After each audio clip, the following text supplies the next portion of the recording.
Hello दोस्तों, आपका स्वागत है आपके अपनी YouTube channel NCERT mathematics class में।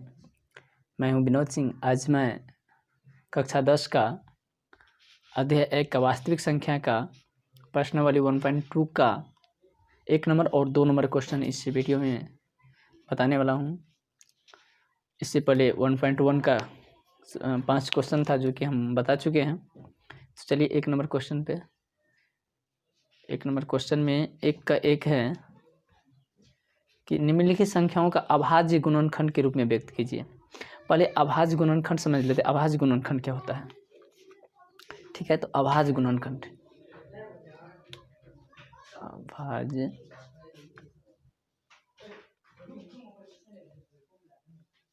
अभाज्य गुणनखंड। अभाज्य संख्या समझते हैं आप लोग? अभाज्य संख्या जिसका केवल 2 फैक्टर हो, जिसका केवल 2 गुणनखंड हो, वही अभाज्य संख्या होता है। जैसे कि 2 से शुरुआत होती है तो 2 हो गया, 3 हो गया, उसके बाद 5 होगा, उसके बाद 7, 11, 13, उसके बाद 17, 19, 23, उसके बाद 29, अनंत तक होगा इधर।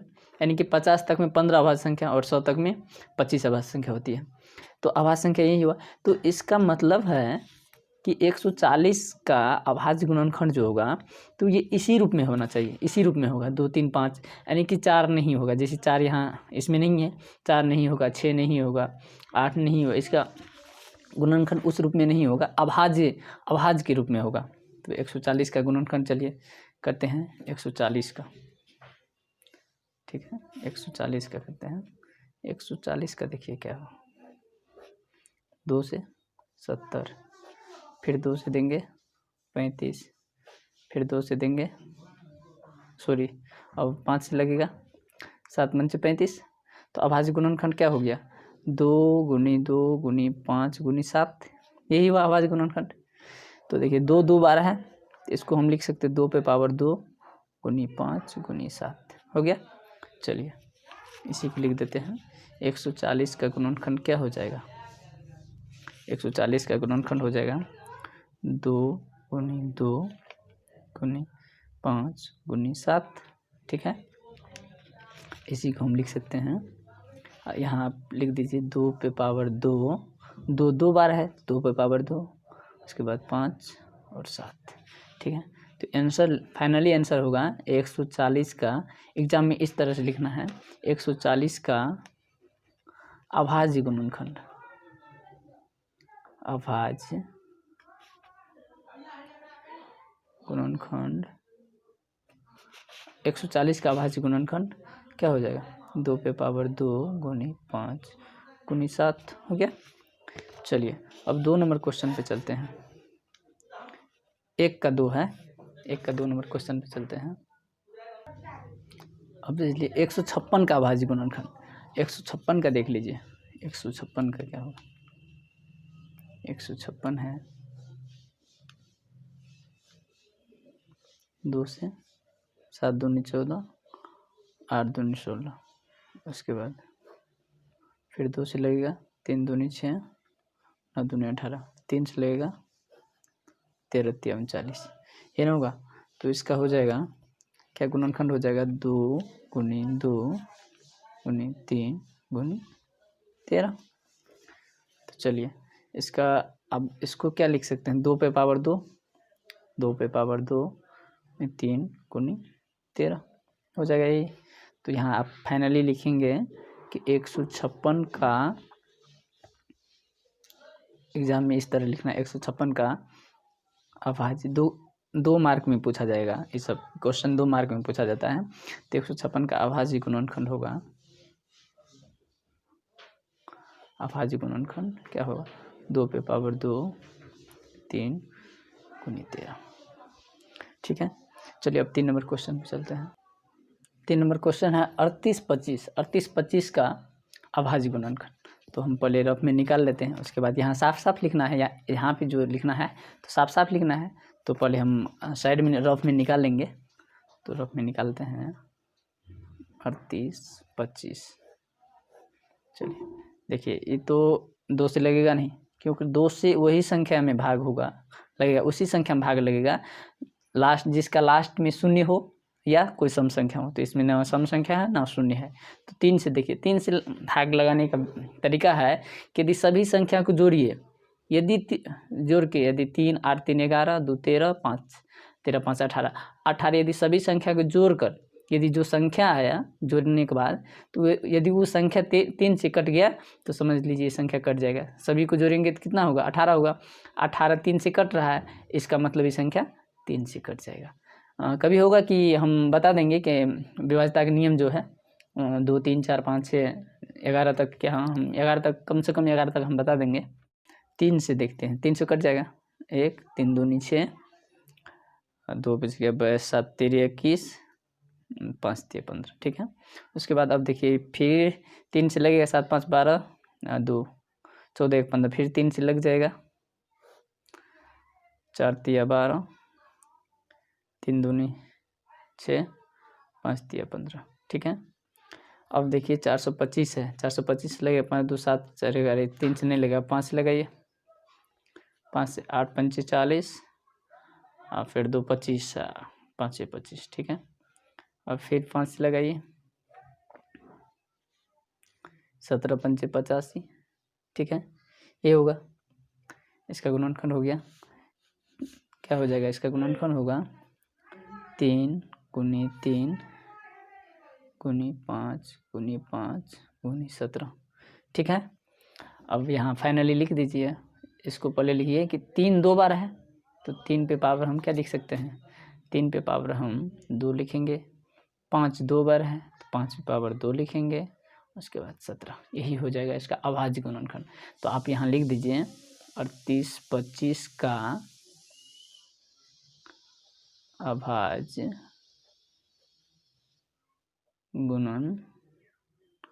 गुणनखंड कितना हो जाएगा? 3 पे पावर 2 5 पे पावर 2 और 17, ठीक है। हो गया आंसर। अब इसमें 4 नंबर क्वेश्चन है, 4 नंबर भी यहाँ बता देते हैं, ठीक है। तो इसका रफ में निकाल लेते हैं। देखिए 5 0 0 5 है। देखिए 2 से तो नहीं लगेगा, उसके बाद हम 3 से लगेंगे। 5 5 10, 3 से भी नहीं लगेगा, 5 से लगाएंगे। 5 से लगाइए, ठीक है। 5 से लगाएंगे तो कितना होगा? 1 0 0 1। उसके बाद देखिए अब किस से लगेगा? 5 से तो लग गया, उसके बाद अब लगेगा ये 3 से नहीं लगेगा, 5 से नहीं, 7 से लगाइए। 7 कैंसर 3 30 7 चौका 28 2, 7 से लग जाएगा। 7 से लगाइए। 7 1 7 3 बच गया 30, 7 चौका 28 7 3 21, ठीक है। अभी लगेगा 143 है तो 11 से डायरेक्ट लगेगा। 11 से 13 बार में लगाइए, 13 बार में लगाइए। बस हो गया, इसका गुणनखंड हो गया 5 7 11 13। इसका गुणनखंड हो जाएगा 5 7 11 13। यहाँ आप लिख दीजिए 5005 का अभाज्य गुणनखंड यही हो जाएगा 5 7 11 13, ठीक है। तो चलिए अगले क्वेश्चन पे चलते हैं। 5 नंबर क्वेश्चन है, इसमें है 74 29 का अभाज्य गुणनखंड। तो चलिए 74 29 का अभाज्य गुणनखंड देखिए ना, 2 से ये तो लगेगा नहीं, यहाँ 11 से भी नहीं लगेगा, 13 से भी नहीं लगेगा। उसके बाद चलिए 17 से लगाते हैं। तो 17 से लगेगा 17 चौका 68 68 बच गया 6 62 17 51 11 117 70 437। अब चलिए 17 से लगेगा। अब 29 से सॉरी 19 से लगेगा, तो 19 से लगाइए। 19 से 19 दूनी 38 19 दूनी 38 19 5 बजे 57 19 19 3 57, ठीक है। तो इसका अभाज्य गुणनखंड हो गया 17 19 और 30। क्या हो जाएगा? 17 19 और 23, ठीक है। तो यहाँ लिख सकते, फाइनली आप लिख दीजिए 74 29 का, बिल्कुल साफ साफ लिखना है, 74 29 का अभाज्य गुणनखंड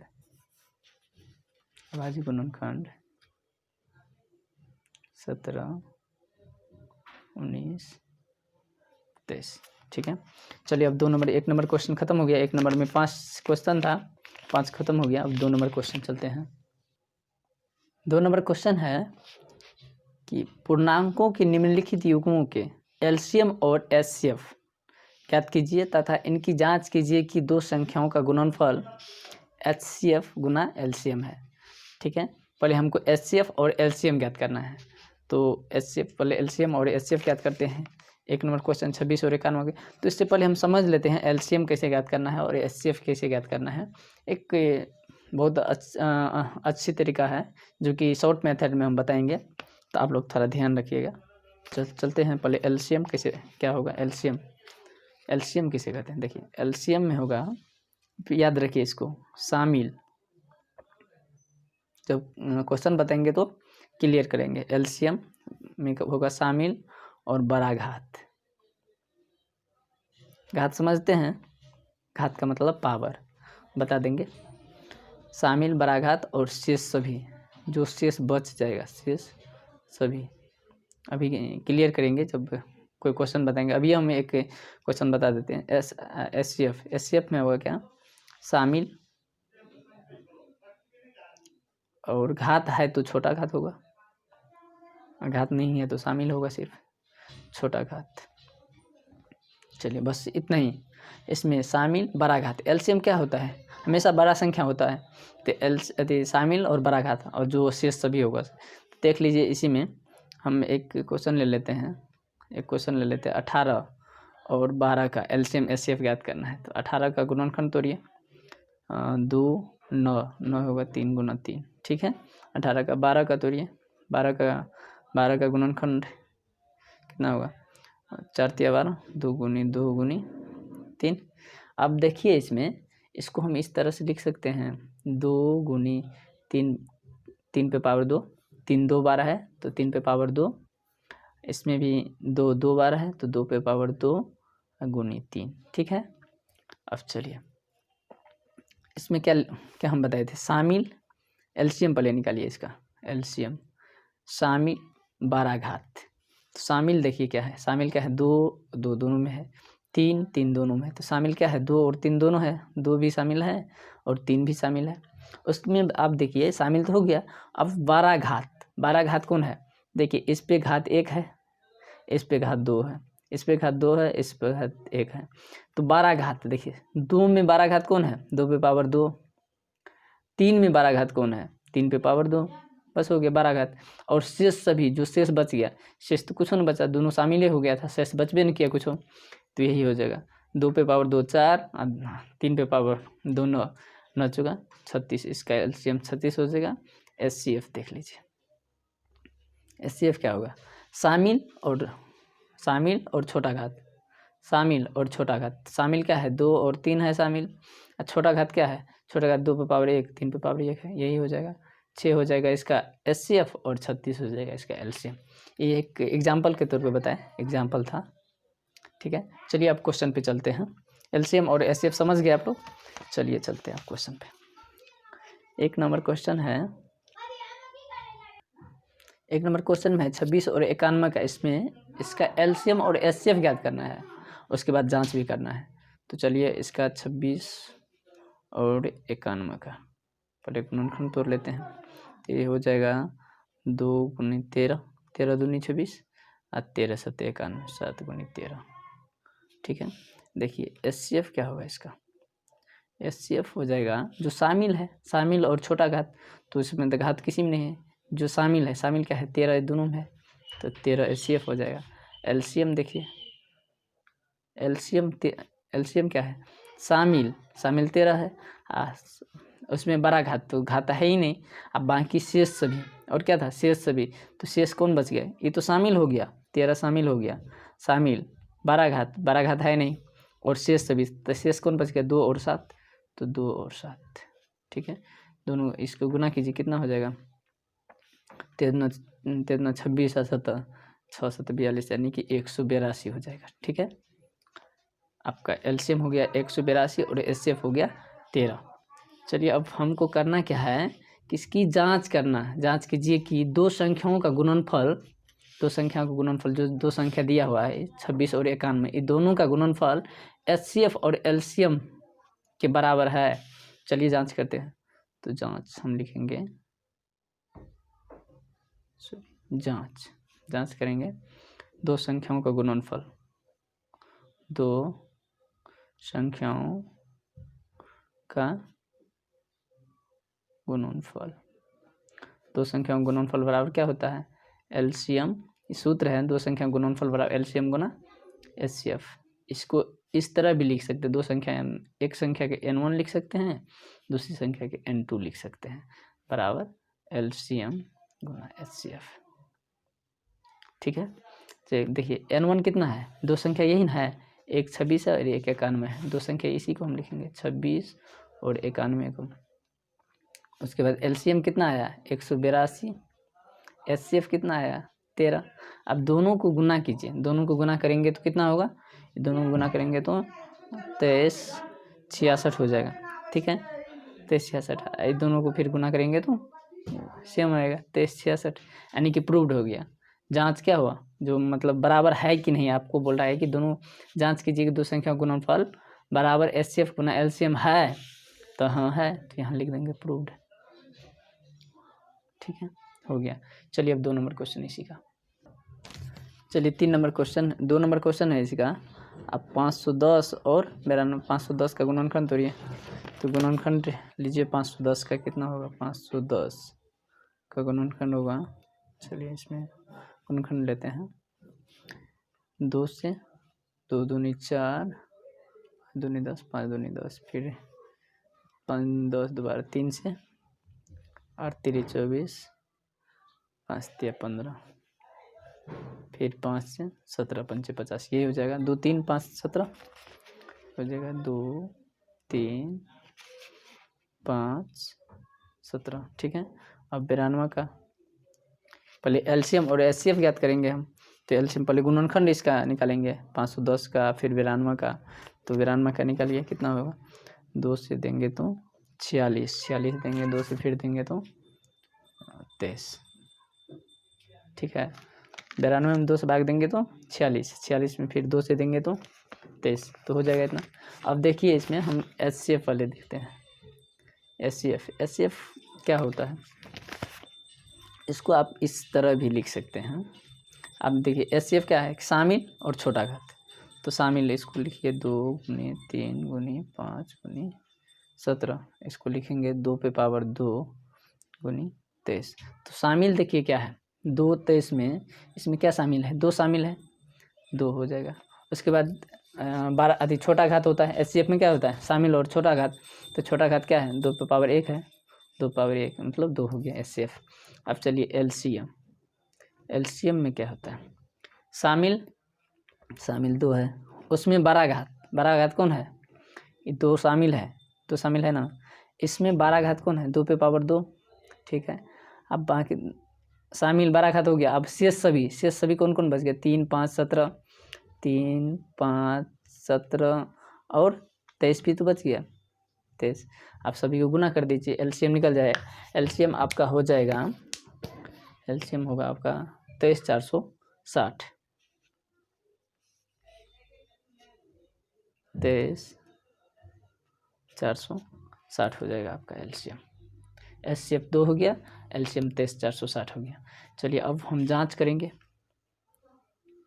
जांच में क्या है, दो संख्या गुणनफल N1 इंटू N2। आप डायरेक्ट वहाँ लिखेंगे दो संख्याओं को गुणनफल बराबर LCM, एग्जाम में लिखना है दो संख्याओं गुणनफल बराबर LCM गुना HCF।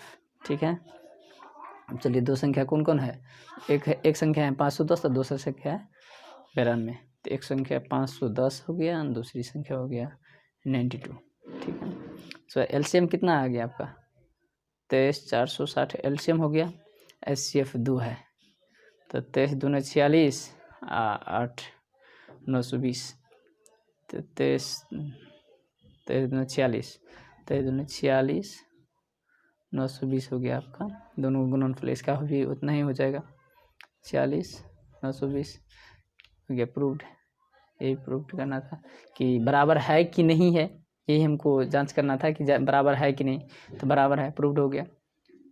चलिए अब चलते हैं 3 नंबर क्वेश्चन पे।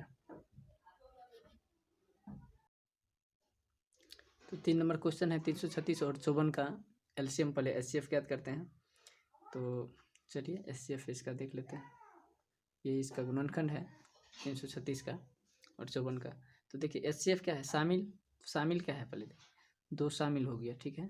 उसके बाद 3 भी शामिल है और कुछ तो शामिल नहीं है, तो शामिल है, शामिल 2 और 3 हो गया।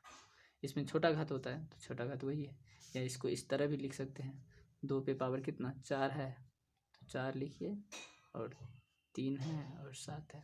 इसको भी लिख सकते हैं हम 2 गुनी 3 पे पावर 3, 3 बार है, 3 पे पावर 3। अब देखिए कि शामिल कौन कौन है, 2 और 3 है, और छोटा घात कौन है, 2 पे पावर 1 और 3 पे पावर 1, तो छोटा घात यही ना है, 2 पे पावर 1 और 3 पे पावर 1, तो हो गया 6। एलसीएम देख लीजिए, एलसीएम क्या है, शामिल बड़ा घात, तो शामिल ये है, बड़ा घात 2 पे पावर 4, और 3 में बड़ा घात कौन है, 3 पे पावर 3, और शेष सभी शामिल, तो ये दोनों हो गया, दोनों शामिल हो गया, शेष कौन बच गया, 7 बच गया, बस हो गया। 2 पे पावर 4 मतलब 16, और 3 आती है 27, 16 27 और 7 को गुना कर दीजिए, एलसीएम आपका निकल जाएगा। तो एलसीएम आपका हो जाएगा 30 24, एलसीएम हो गया। अब जांच करेंगे, जांच 2 संख्याओं का गुणनफल, 2 से n1 इंटू n2 बराबर एलसीएम इंटू एचसीएफ, ठीक है। n1 इंटू n2, n1 कितना है, n1 है 336 गुनी 54, n2 है, एलसीएम कितना हो गया 30 24, एचसीएफ हो जाएगा 6। अब इसको जांच, अब गुना करेंगे तो कितना हो जाएगा 18 144, 18 144, इसको भी गुना करेंगे तो 18 144, तो हो जाएगा, प्रूव्ड हो गया। यहाँ लिख देंगे प्रूव्ड लिख देंगे, हो गया। दोनों जांच हमको सही हो गया, 18 144 18 144, यही जांच करना था। तो चलिए इस क्वेश्चन में तक, यदि अच्छा लगता है तो वीडियो को लाइक कीजिए, कमेंट कीजिए, और नया आया है तो चैनल को सब्सक्राइब कर लीजिए, क्योंकि इस पर ऑब्जेक्टिव पूर्णतः ऑब्जेक्टिव मिलेगा, और मॉडल सेट का सॉल्यूशन भी मिलेगा आप लोगों को। तो चलिए इस क्वेश्चन में यहीं तक।